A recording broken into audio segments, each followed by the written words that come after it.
Така ли правите по друго? Не? Да или не? Да.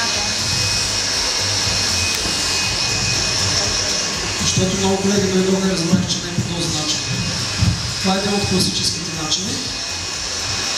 Затова за тази цел направя тази грешка. Работите с пръсти.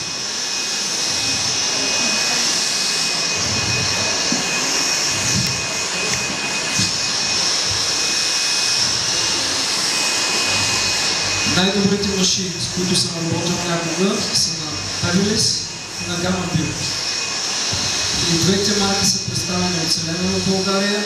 Питайте вашите представители и който няма в портфолиото си от инструменти.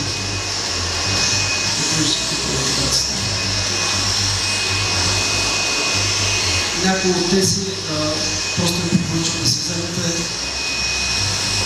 Ще останете изключително доволни.